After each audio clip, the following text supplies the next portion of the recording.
fale tama male alo male anganga po ia. Amen. Ia fata sile ali ma oto. Ia fata sile ia ma loa nganga. Ile swafo man maro tanto le paolo ke biso Yesu. Tauwa e pare o atu ni whātaro pa whapero ai poi tātou ainga tu logo tu sampai ngā me se foi Samoa tātou whātasi punita e au ia o tātou tasi lea o tātou le ainga o le whātua tua o le ainga fo le alofa o mani whiarupani o tātou whātasi ma le kare si au au ma Samoa ma le ramrangi atoa ia tātou si ima awe whaapatai le tua i le angare lei maranga alofa pari mai a tātou malava. Wāpoi ia o le lava e whai mai ai whai mai a tātou le marosi e mase fōi toa.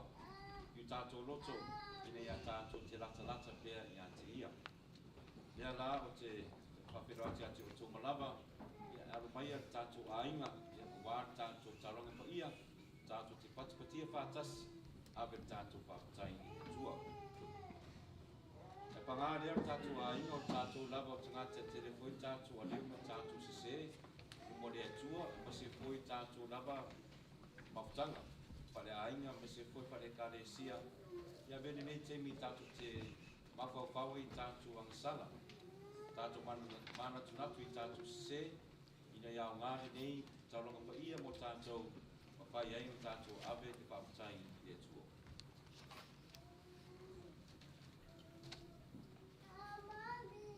O te tau le tua, e ona mana uma, o tau soe, o matua saralava i o mawhawhaunga, ia upu, ia meona o whaia, mata whaioina o le whaia. O onsara, o matua nsara, o mea leo tu le atua ia maria whaia, e tāpo pēr, le awangeru mre hawa ia uma, mo tau soe,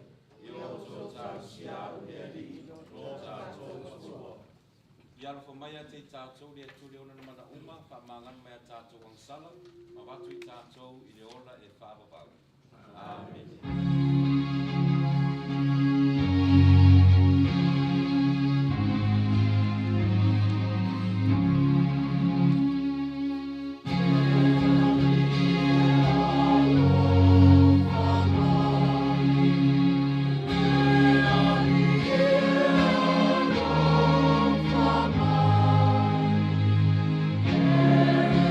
Fire.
whātereina e le atua lo tātou whātua atua, mai atua atua ai e le lei o mea lofa ua tātou talia.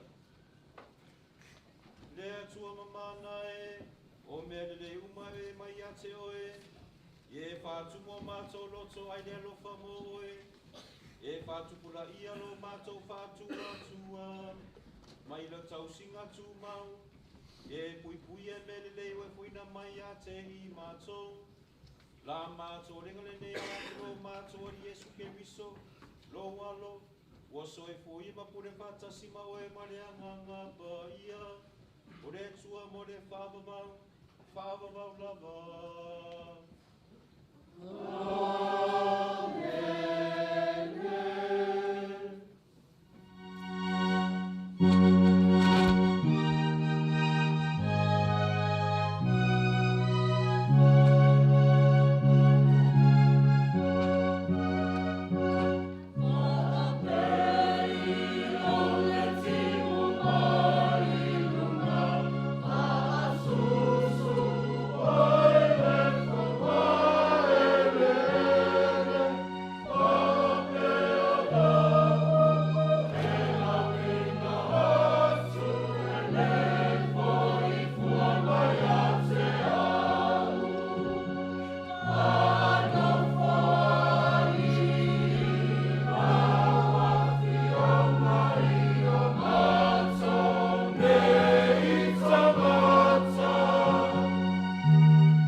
Wa maua mai le tusi o si rako lo na mta upitolu.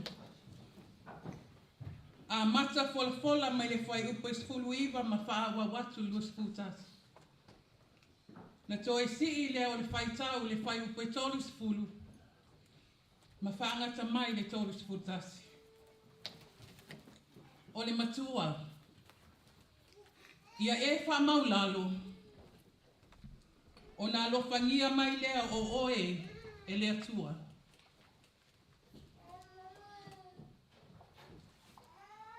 Whaafonga maia o lea o whaitawina.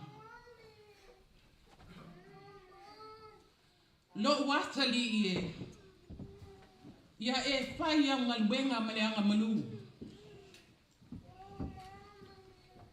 O na alofangia I lea o oe tangata e vivi I atu I ati oe. A whai ua sili lo mamanu. Ia hatili ai lava o na e wha maulalo. O na alofangia mai lea o oe e lea tua. A wana o lea tua I te lelo na mana. Ma ua vi ia lava ia I tangata whaamaulalo. E le ai se o la tanga mo le whaapotopotonga o he whaamaululunga. A wai mawaa i o la tau loto le la au o le angastala. A ua le la mona e la tau. O le ani o tonu e lo ai le ua iai le poto. O le talinga o le ua ami o le lei. E wha alongo i upo o le poto ma le fia tele. O le upu a le di. Yes, why outside? Le atu wai. O lo walofana e sauni ai mole. Ua pua pua ngatia. Le atu wai. O lo walofana e sauni ai mole. Ua pua pua ngatia. A ia fia oe. A mi o tonu. Ia la tau, oli lava i luma o le atua. Ia matua fia lava i la tau.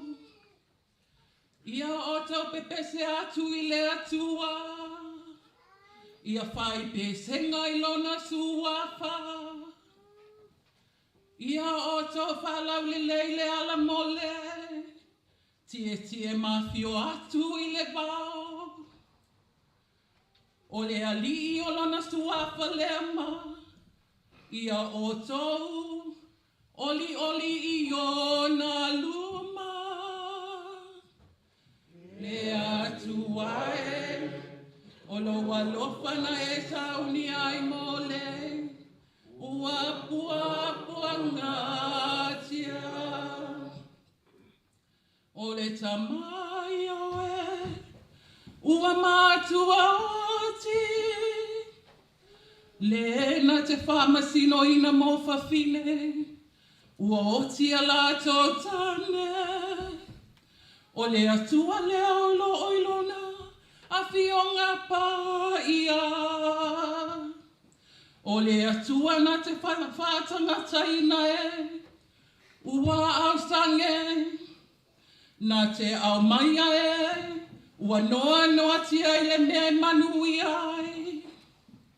A o e fo vale, la tau te nonofo, i le nuu na mati. Le atu ai, o loa lofana e sauni ai mole, ua pua ngatia. Le atu wai, na e whātotoi nei fole, ua tele. O lo topi sala i loa, o e lava e whaamalo sia. Sa nofo i ai, la whaapotopotonga. Le atu wai, o lo walofana e sauni ai mole, ua pua ngatia. Le atu ai, o lo walofana e sauni ai mole, ua pua ngatia.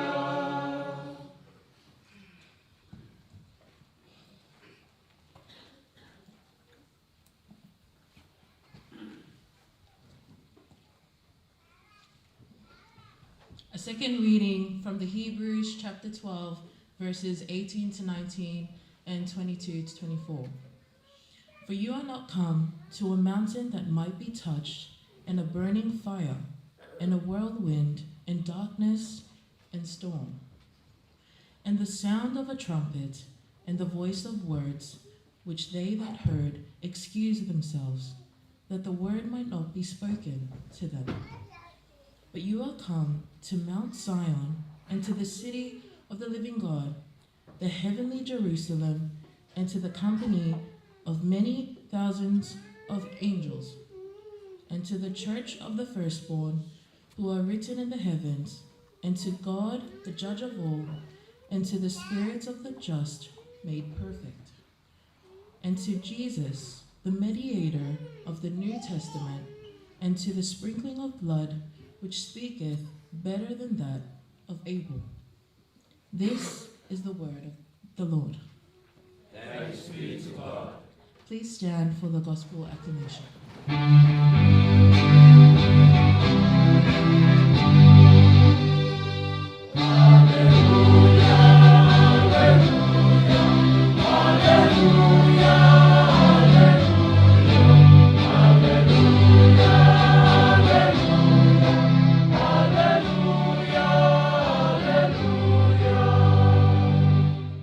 Take my yoke upon you, says the Lord, and learn from me, for I am meek and humble of heart.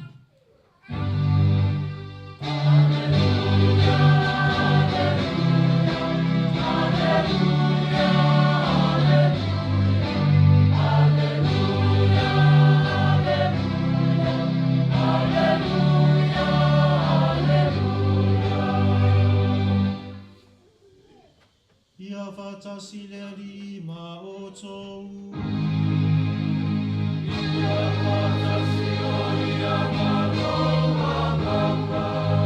Le wholofolanga ma le vangaria pai ana tusia e luka.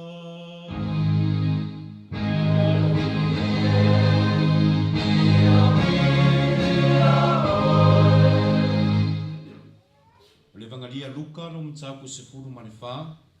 Folofona mai i le whai mua si i le whai koe fitu whangata i le sepulu mawha. Luka no mtapu sepulu mawha, whai mua si i le fitu whangata i le sepulu mawha. O le matua, so se wha mawalunga e ia ia te ia e wha mawalalo ina lea. Au le wha mawalalo e ia te ia e wha mawalunga ina lea.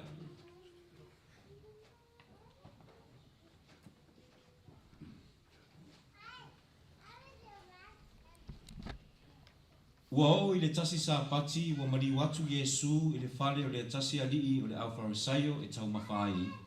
Ona nātou lama lea ia te ia. Ua whetarai atu o Yesu i le whaata oto i e na wala aulia. Ina ua silafia e ia o i lātou ua whidi i mea siri e ta auto ai. O whape atu ia te i lātou. Pe a wala auina oe se tasi i le tau mawhtanga o le whapaiponga. Aua te nofo i le mea siri. Ne iai foi se tasi ua wala aulia e ia ua siri i ate oe. O na alu atu lea o le na wala aulia o urua. Ma fai atu i ate oe. I nā so atu ia. Ma le ali nei. O na e alu ai lea ma le maa i le mea e au pito whaatau wa. Pe i tai o oe pe e wala aulia oe. E te alu ma nofo i le mea au pito whaatau wa. Ina ia fai atu le na wala aulia oe. Pe a sau o ia. Sole, i nā lua e ia oe i le mea e siri. O na mamalu ai lea o oe i luma o e nofo.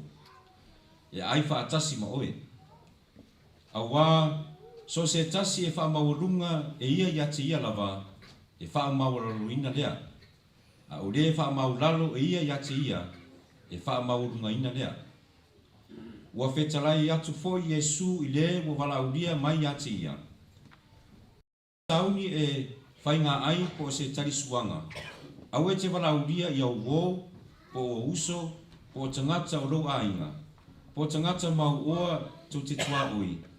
Nei lato toe wala aulia mai fo i ante oe. O na tauia mai lea o oe. Pei tai o oe. Pe ae sauni i le whainga ai.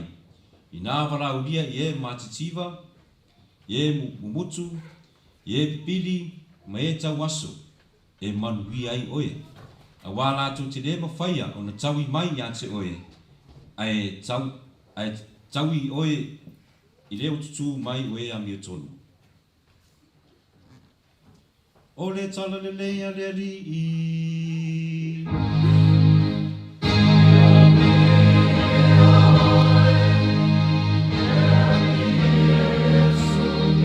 Yesu,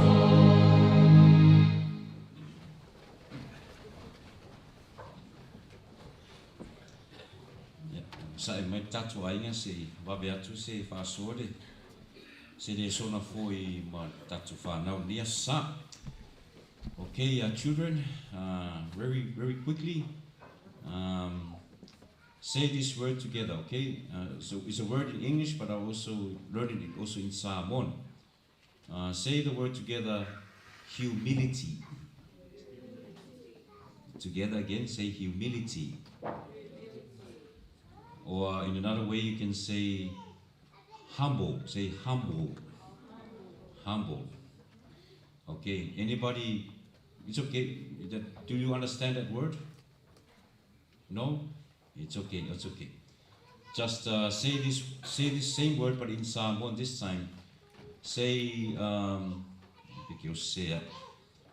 fa'amaulalo. Fa'amaulalo. Say it together. Say it together with me. Fa'amaulalo. Okay, very good. Okay, fa'amaulalo or humility is like it's like you always be obedient, always respect to your parents, never talk back to your parents or to anybody who is older than you. You show your love and respect to them. You never be cheeky to them. So that's how you show your humility. And in your age, it's very important. All of us that we are now grown-ups, we were taught that by our parents. Now they are teaching you that very important way of our life is to be humble. So probably I'll leave that to your family to teach you more better than me for today. But always keep that word in your mind. Never forget it. Say humility. Humility. Say it together. Okay. Just to help you to understand and to love that word and to keep that way of our life for you. Yesterday, the church celebrates the feast day of Saint Monica.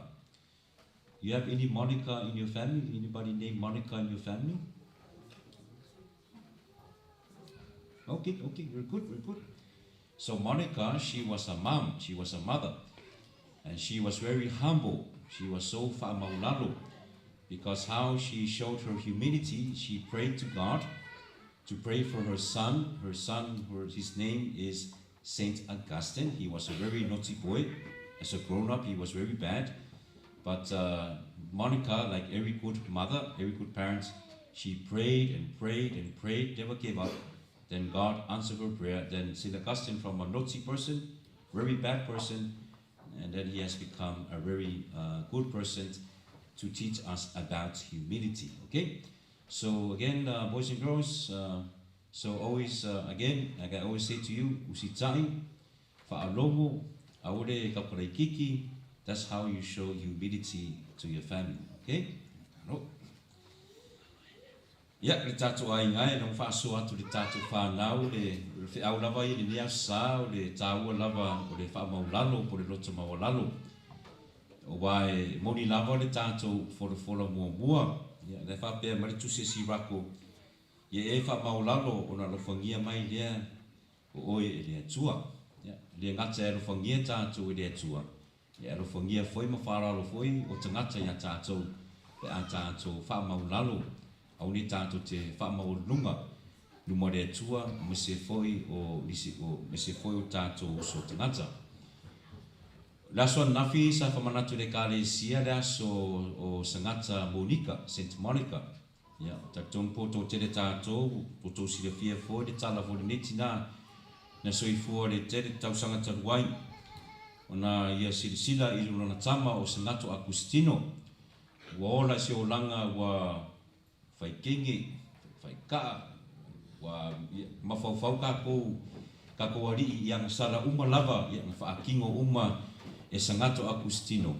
Le ngata nona o langa o kewa solo, ma o ese mai le atua, mai se foiru na o langa o palapala, o laro maularo le o langa o e sangato Agustino. Au sangato Agustino, foi sangata ata mai. Ia o ia foi sangata sa tawhai lava tala i se le tala le lei a periso i tangata. runga la tala ia sa masani ngalu launga sa ngatu kustino ma fai ngata i le tala le leima ke viso ia ese wala e matua ese lava mai le tuspo ia ese mai i le awa onga o le tato e kalesia ia o sangata magmonika ia na son nafi ia lana matafa yoi manana fa maulalo lu mole tua o le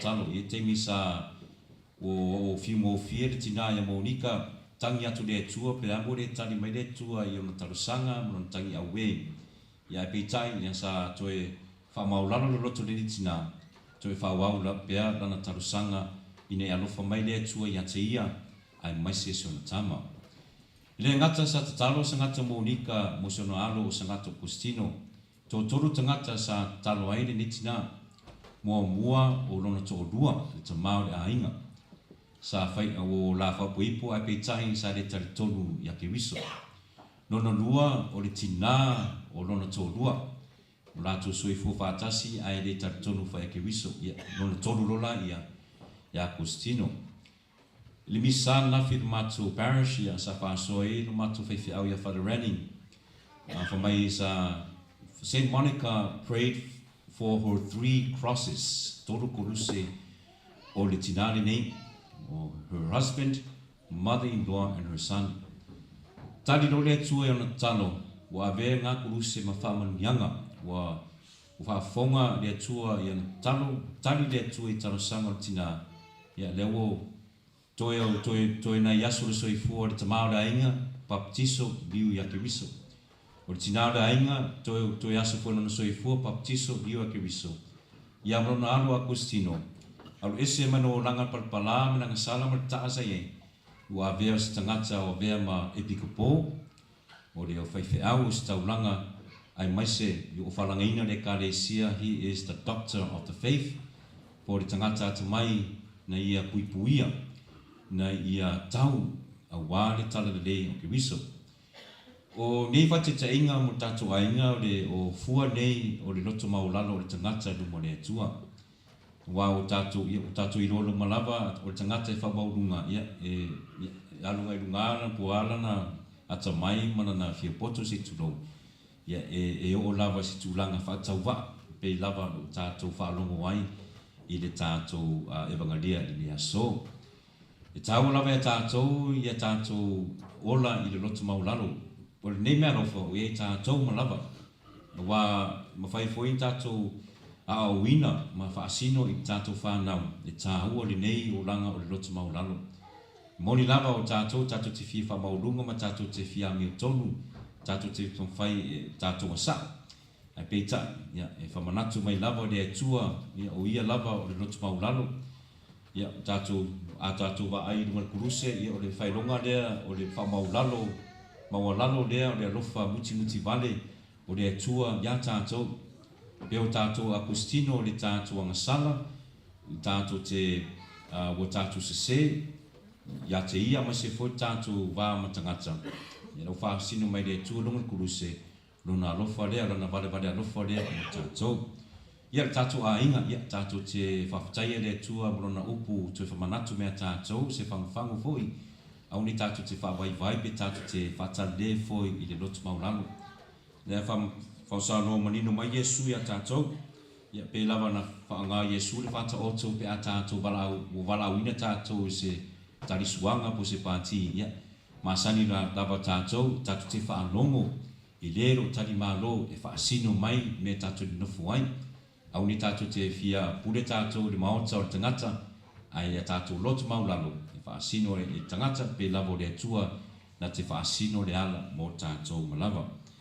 Ia e whaftai lava le tātou ainga, ia wā foi o le tātou lotu maulalo, por wha maulalo le nei, por humility. Tātou lava ia le au auna ia o le tātou whaavai lea, le tātou mafutanga, ia mase foi o tātou ainga, maua pere fi le mu, pe o mai lava vesi, po whengatā, fita, ia avea pea le lotu maulalo, ia avea mista iala, avea masi whamarisi au, mase foi o se turui lea o le tātou whātua mo tātou ma se foi mo tātou savaringa le neo langa le tumanga.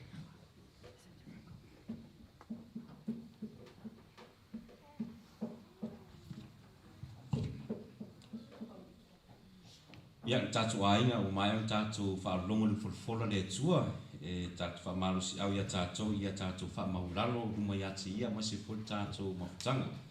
Lea la tātou tutulai la tātou te whaamaulalo ruma le tua, ala lea o tātou whaafouina lea o le tātou whaatuatua i luma o le ekalesia.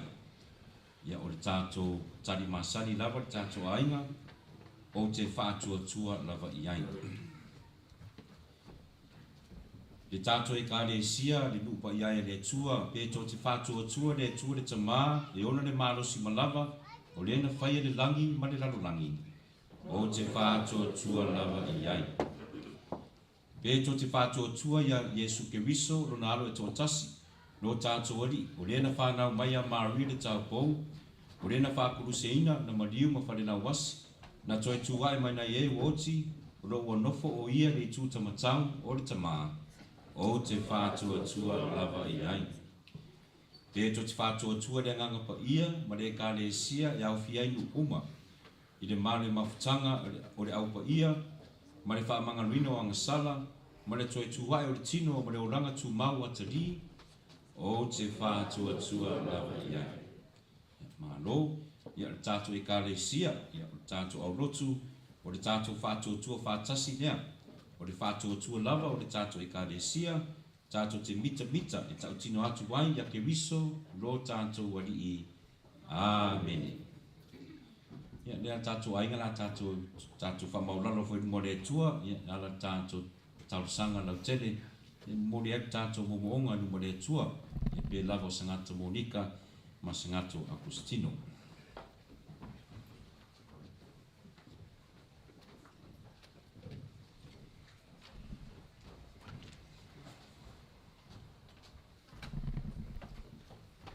Tātou tārusia le whaao le kalesia le lololangi atoa.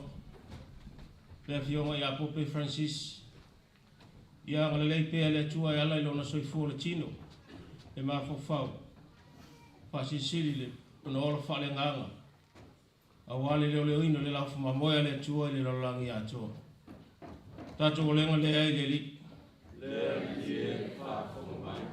Tātou tārusia la usi taulanga. E o lo whapena na tala ina le whina ngalo le tua i so se whatawhai taulanga.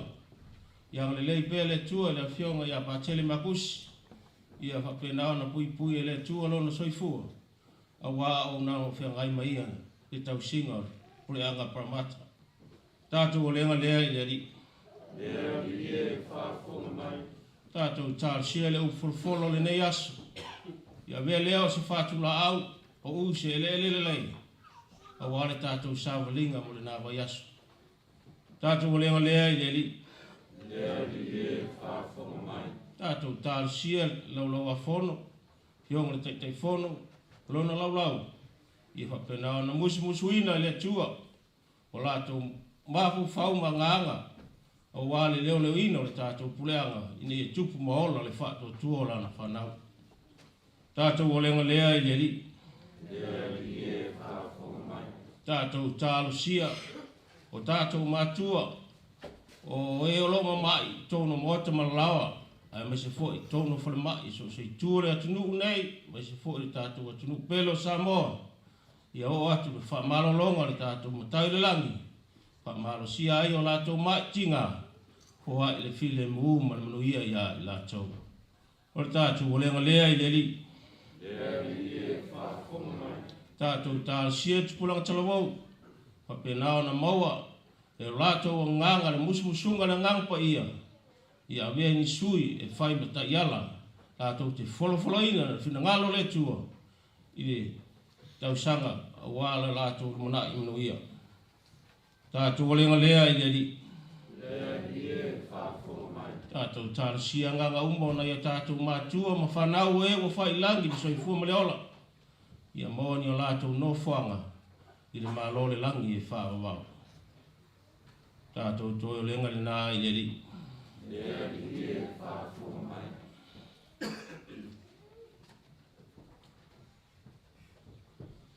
Pei lawa sa tātou mori tātou tarusanga me se fo tātou mātou tausi mawe o ngase mantua fo li tātou tarangpai e misa le tamā ia taefu Ioane. Tātou renga le rii, e whaafonga mai.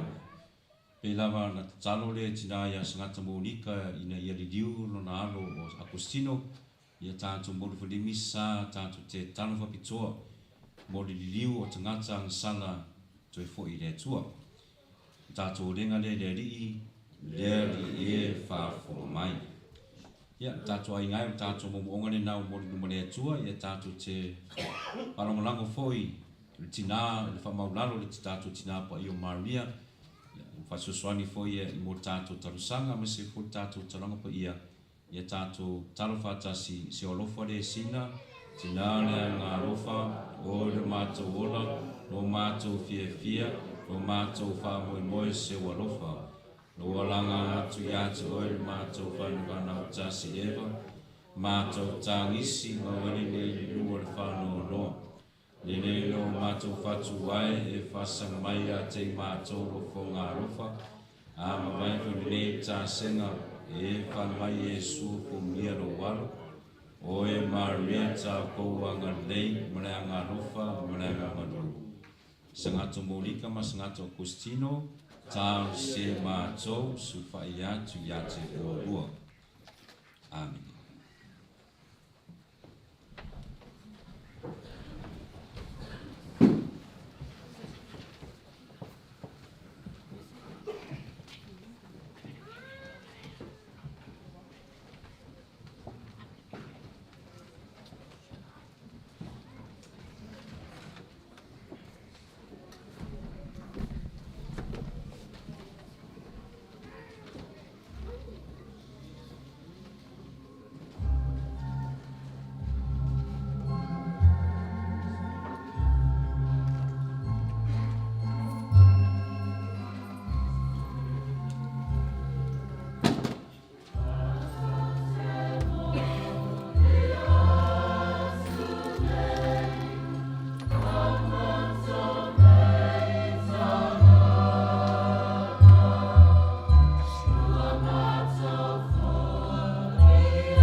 sunga tu pāpine o tō talo ni a tari ni lea lau ni taulanga mana o tō le atua le tamā e ona le mana ua.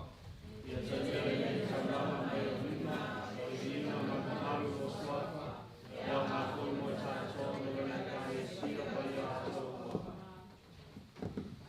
Le ali e, ia vene ne mōringa pai a mātou te mauai lau whamanuianga, ma whātua i totono i mātou, lana wholofolanga o le wha o la tanga, o la mātou ringa le neono ki visolo mātou ali. Amen. Ia patasi le ali ma o tou.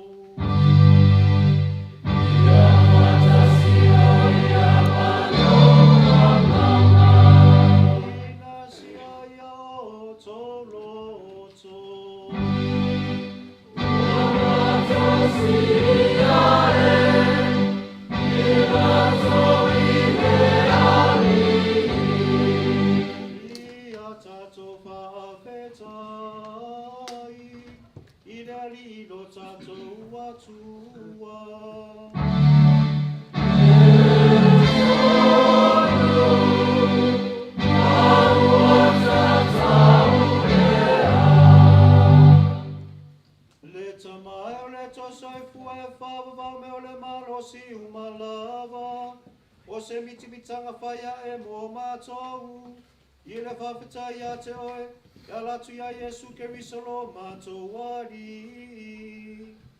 Ona lona whanau maua mātou tai whananau whauinai, ona lona puapuanga, wa mātou sauloto ai mai le anga sala.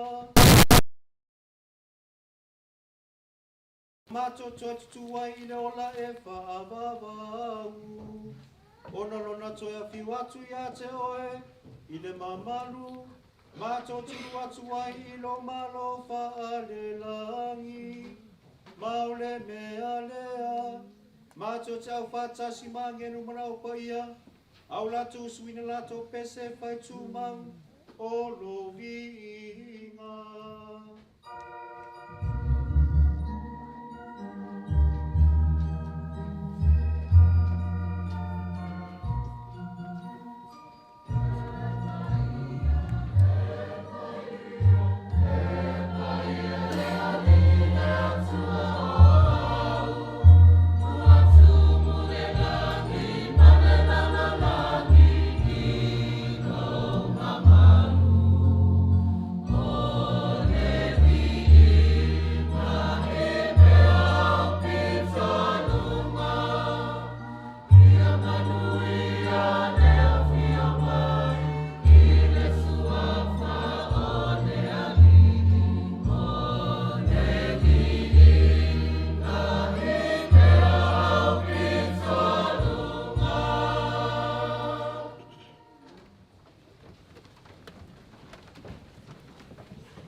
Tō mo I mātou, o le tino, o le toto, lo mātou ari o Iesu Kiriso. Ale tunatu I le oti o se oti na iataria no lava malie, na tango I na reto mawatu I ante oe le whaapatai, na tofi I na reto mawatu lo na so ma le whape atu. I nā petango fia iai o tō uma maa ai iai, o lo tino le nei, o le afoina atu mo o tō.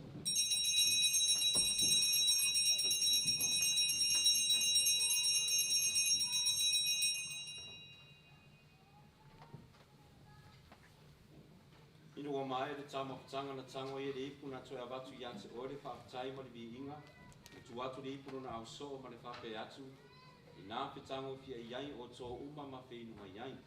O le ipu le nea o toto le whenga inga fō ma le whamawang. O le a whamaningina I o tō matangata uma, ina I a whamangalo ina I angasala. I o tō whaia le le sauringa o le whamanutunga o a.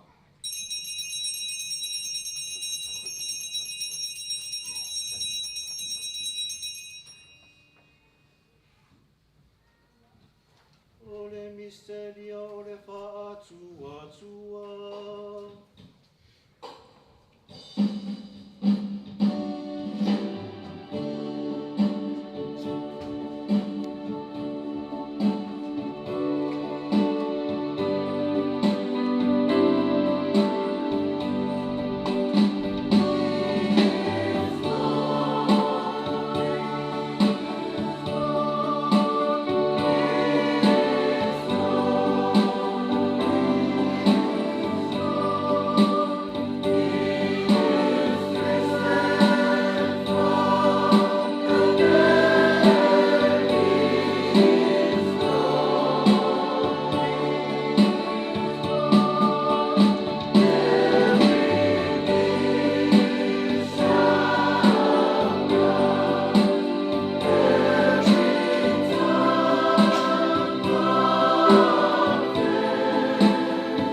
I le whamana tunga mana mariu mana tō tūma te tō mobi atu i atu o le te mai atu. I nei a rito o le ola o nei u kautanga. Ma tō te whaka i atu i atu oi. Ina wea ie ma tō e tutu i o ruma ma au na atu i atu oi. Pe soso ni mai a ma tō uma we mautu whaanga i le tino mana tōtu ki miso. I nei a whātastasia ma tō i le mafutanga e tasi le anganga pa ia. Lea li ie mana tua la wei kāre sia le lalo langi a toa. I nei a ma tō ora le alofa whātasi. Ma whalani sisi lo ma tō te mā pa ia. Vincent Long lo ma tō Big Po. Alapati i tui matai ringa ma Big Po uma. E to inga sa uma. Ma se foi le mato a inga o potu nei. Le ia mato te mori fori nei talang pa misa o mato tausi ma se foi usu tu pa pine ma whanau o whengai mga ngase mato te manto fori te ma ia taefu Ioane. Ia e manatua o matua usu ma tu pa pine o foi atu ro lato malo longa ma le whapoe moe le toi tuai. Ia taria lato whaatasi ma tangata mali li uma le malama la o hio. Alofa mai a te mātou, ni a mātou a wai i ola whaapawau ma Maria le tina tau po o re tua, i o sefo pa ia na tane, pa tasi mana o apostolo, sangata Monika, ma sangato Agostino, ma o pa ia uma, o e na whaatinu ina lo kini ngalo e tupulanga uma. Mātou te fia whanene pa tasi mai nā tau, e ala turo walo o Yesu Keriso.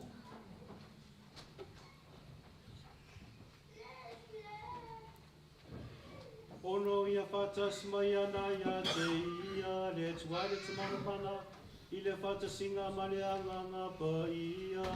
O le ringa manamalu atoa wei laua fio, i le whaavavau lava.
Mai le file mui o mātou aso, ma le fisosoani mai lo alofa muti vale, e sauloto tu mawe mātou mananga sala, ma maru ai mai atunga uma, a mātou whataritari ma le whamoe ma le via, ma le fia mai lo mātou whaola o Yesu Keriso. For the kingdom, the power,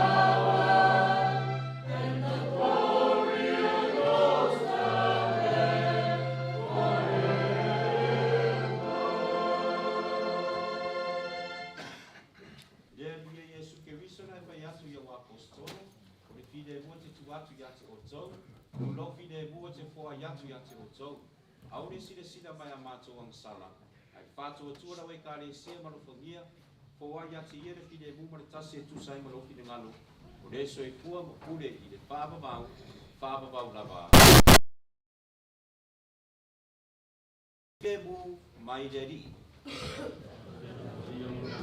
Ya, tātou ai ngai, tātou te whiofofo ai nei le whailonga, o le fide mua ke wisa.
Whaauta i le tamai māmoe le atua, whaauta le nata vesea ang sala le lalulangi. Abuia la tō wala aulia le tari suanga a le tamai māmoe. Lea ie o te lea o māmo o mai o whale. A tau lawa o sau o tamaina, mālo loa i o loa.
Kia tātou te kalo.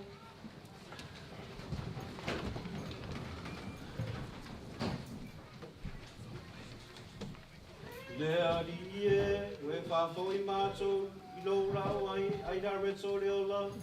Ia whamanosia, le nei mea ai a mātou I lo alofa. Ma pesoso ani mai, nei a mātou au au atu ia te oe. E ala atu I o mātou uso ta ata. Ora mātou e ngale nei le suafo Yesu lo mātou ali. Amen.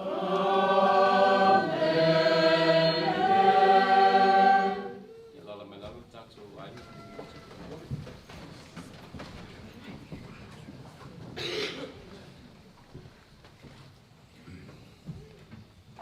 Ya, wai fatu lo le fiu tātou li wharo ke wiso le sakala meta ma se foi wa fiu ia tātou tātou tasi le tai au. Wala ne te me whare watu le whamaro ma whaftai foi pai man manu foi tātou e kāre sia. Ma se foi Samoa ro tātou whatasi foi ara foi tātou whasavlanga foi mautu Samoa. Ya, le tātou patipatia whatasi le ne whenga taulanga ma ro lava ia tau foi le whamalosi ma se foi le tauatai foi atu o tau malava I nā asu tuna yatu I whi au mga ruenga matiute I wā foi o tau singo ainga ia lewa tātou poto foi whatasi nea sa tātou te awe whaftai le tua mo le malosi ma se foi rana ngadei na ia whaari mai a tātou malava lea whamaro whaftai whamaro foi I tātou tātou lau tātou matanga renga foi a wafu tapenanga mo tātou misa li tai au ma se foi mo tātou anauranga ma whainga tauranga li nea sa ia whaftai lava I lawa whionga le alosina lo whionga le tatai whono le tātou matanga renga lo whionga le futialo mo tātou anauranga whatasi li tai au ia whatasi foi ma tamai a poru montini ia mo le tātou whainga tauranga whatasi I le fata fai taulanga o le tua. E whaftai foi mo tātou a whai pese taitasi foi ma ia I St. Mary's ia ma I Sacred Heart ia pena foi a ruti hio mo tātou viviinga. Whaftai foi tātou tā pese foi I mo tonga luenga tapin pena I tātou viinga le tua le tai au. Whaftai whamaro mo tonga luenga whai. Whaftai foi mo tātou whainga taulanga nia sa, whaftai lava mo le kāre sia ruti hio mo tō whainga taulanga. Ia le ngata foi lea mo tātou anaunanga ia le tātou au naunga le upu, tātou whanufuari lea lupo le atua, mo se foi mo tātou tausanga lau tele, ia mo se foi sila mani lupo le atua, ia la foi tō whainga tauranga, ia whamalo whaftai whai mai le lei, ia o tō whamaulalo lea, ia whamaulunga ina e o tō le atua, ia wā foi nea sa, ia whai o tō masui foi, pai o le kāne sia I nea sa, le whamalo whaftai mo tō whainga tauranga. Ai o te fia tulai atu tō pa ia martou maru ma le amu mar whanoalo o te avero le whatauwa a whai masui o le nei ainga whatauwa. O le amase foi ala le tō tausanga, amase foi o upu wha ma whanawhana ma le tō whaloto telefoni nei tangata, amase foi le ainga ia o le tu malo foi o le tina foi o nei ainga. E o ngi upu pātele whaareo atu ai whaftai ia wa tonu lava e o se te mōmore o se me whapenei. Ia pētai o langona lava le tō ia la whal tō tarusanga ma I tō whamarusi au foi I ate au nei ia ma se foi mo mātou ainga ia wā foi tina le unga o tusia le mawhutanga I le nei soifuanga. Ia mo tōsi le fia ia o le tina ne e soafa ia le lua ia li ia o le matua le tufia I le pea ia Mudbola, Lydia, Monica, Williams, Hazelman soafa le ngā o le mātou tina ia o lo grandmother le nā ia ai o ngā o ia sa tausia o marisi foi o mātou le whanau ia o mafu foi o kowai me pākere lenge ia mafu foi ki ngāne le ia litia iwa su tolu tausanga le soifua o le tina ia te le foi me sa tautuai le ngata le tātou mālo le kāresia ia me se foi o le mātou nuhu ia so whātasi ia you name it te le me lava me sa whenga ne tina ia ai pao me whiwhaaso atu ia tonu foi o le mo tātou malava ia masani whape marmatina e mātou have faith in God, He will save you if you have faith in Him.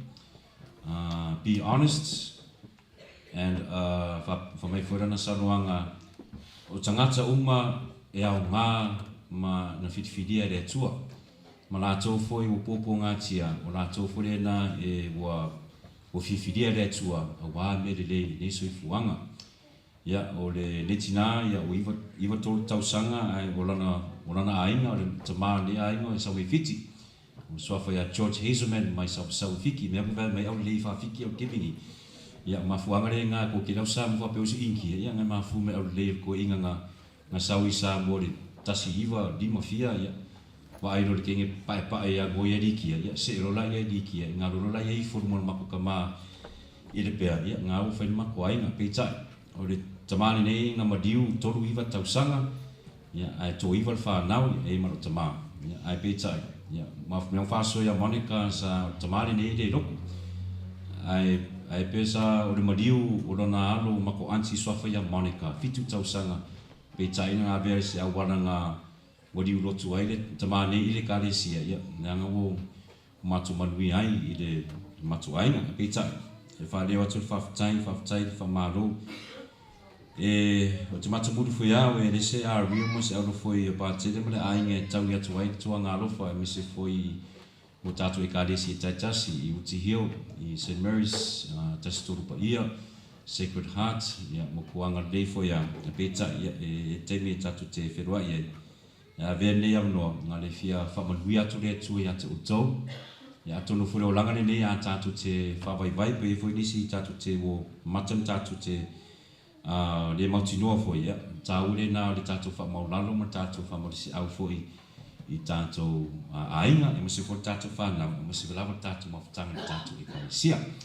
ya le la tatu ai ngai ya manuia lava le ne sa me se foi la tapena foi wa foi tute ma na luenga la fenga i mo to ma tua ya fa pena foi fa na ora tu fenga i foi ma wa onga ya tatu ola pe le olanga de humility pe lava sangato Agostino ma sangato Monica ya e lo fa mia tatu le tua ya e lo fa mia foi tatu tangata manuia lava le ne sa ya tatu tutu lai mo le tatu fa mnyang mabuni pau ya tau faftai fo da no ranga fo de Mount Samoa vinga de tu faftai lava malo le malama ya mase fo de crew mo tato fa sa ranga ne sa ya mase fo tato tama fo ina lato pengai fo mo le tato a winor tato sele mo ne sa